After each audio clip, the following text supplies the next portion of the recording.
Hello, welcome to today's video. This is our rhythmic variation for the chromatic chord exercises or just for triads in general.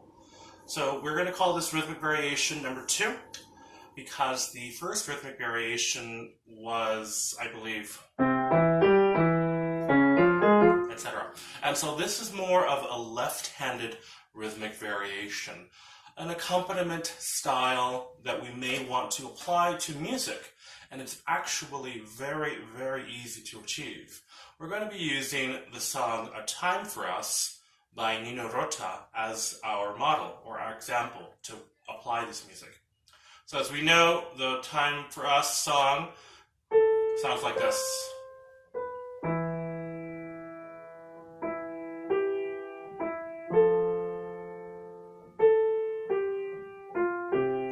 Has simple little bass notes as our harmony.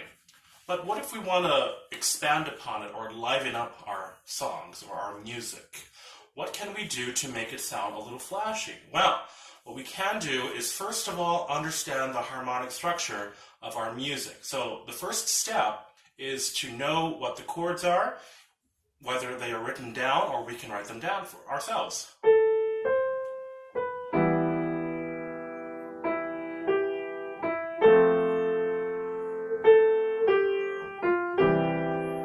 So once we know what the chords are, what we need to do next is take this triad and bring it down an octave. And what we can do is play them as rolling arpeggios. Arpeggio means you take the chord and play one note at a time. Because A Time for Us is in 3/4 time, it is very easy to play one note per measure, or excuse me, one note per beat, so that's 3 beats per measure, and that fills up the time perfectly. Okay, so the first step is to take, after you've understood what the chord is, or the triad, take it down an octave and start it down here, but we're going to change our fingering this way. Usually this is going to be able to be applied to all the chords. We may need to adjust because of the shape of our fingers and of the spacing of the white and black keys. But usually it's going to be 5 on E, 4 on G, 2 on B, and then 1 on E. Or we can do that for C, or D, or F. It just depends on what the chord is. So what we do is we take that chord and we play it twice.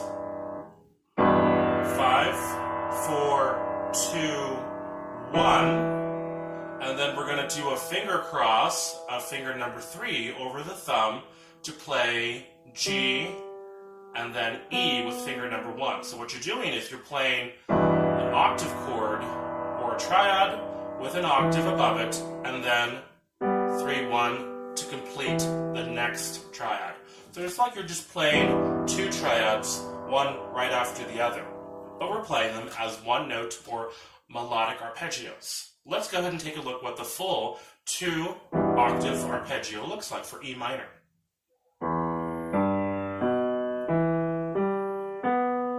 And there you have it. 5, 4, 2, 1, 3, 1, release. And make sure that when you do this, usually we like to play a nice legato articulation. Notice there were not any spaces. There may be the tendency or the temptation to add a space right there, but we don't want that. We want every single note to be connected all together. And for that reason, we play it legato. One way we can prepare for this is simply to, once again, play the triad, add the 1 octave above it, cross, and freeze for just a little bit with your thumb still on number 1, on that tonic or that root note. Then just simply touch the G or the 3rd above the root, then play it, 1 on B again. That's called freezing technique. Notice how I did a cross, and I'm touching the third scale degree, G, B. And once we practice blocking and with freezing technique,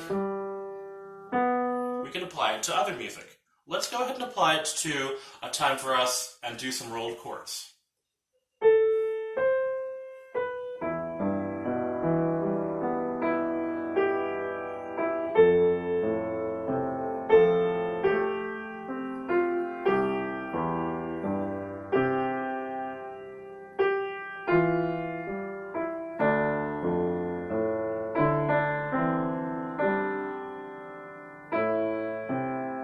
Now, you may have noticed that I played it a little fast at the very beginning and that I held the top note a little longer.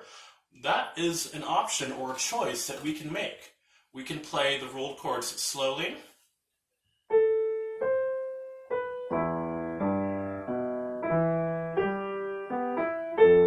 or we can play them fast.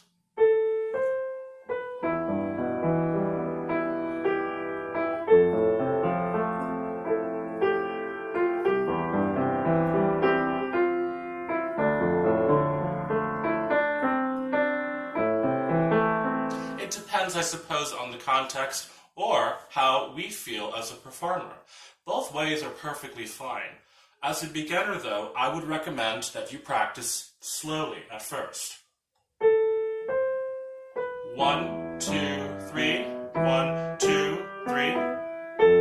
Notice how I'm playing simply as quarter notes.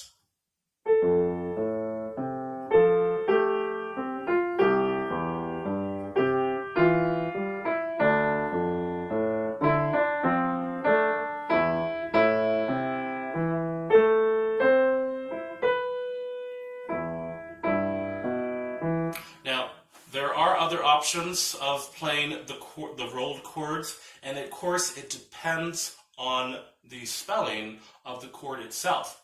It may not always be in root position. Later on, or if you have already learned about inversions, we may play the triad or the rolled chord in inversions starting on a different scale degree. For example, if we wanted to play E minor, starting on the G instead of the E, we can do it this way. Just like that.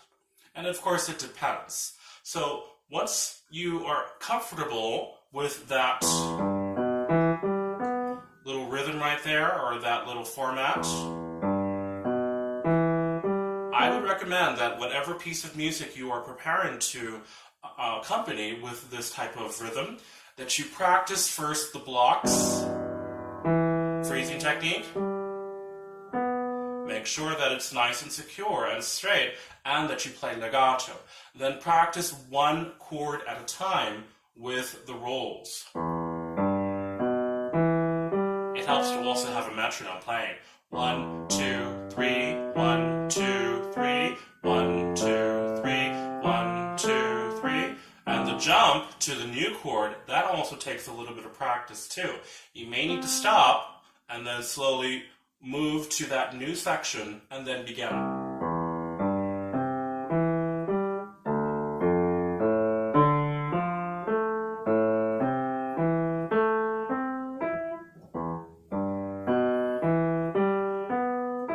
And there is an actual case where you do have to begin on G for A Time for Us, based on the arrangement that I made there.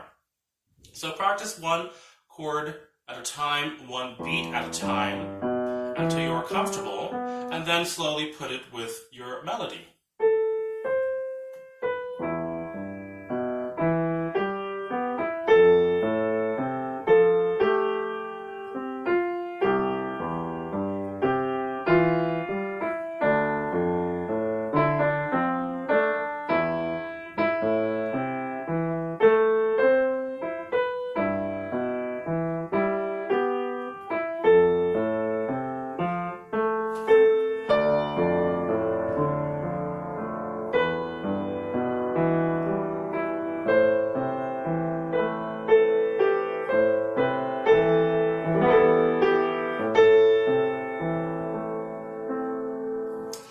you have it. There was an example there of my playing the same type of rhythm accompaniment, but with a pedal.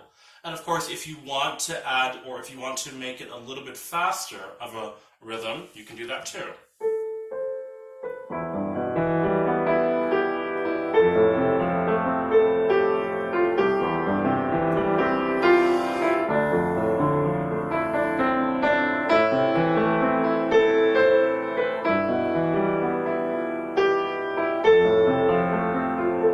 Notice that I actually used my right hand to help out a little bit with the rolled chords. That's possible. We'll probably discuss that in a later video.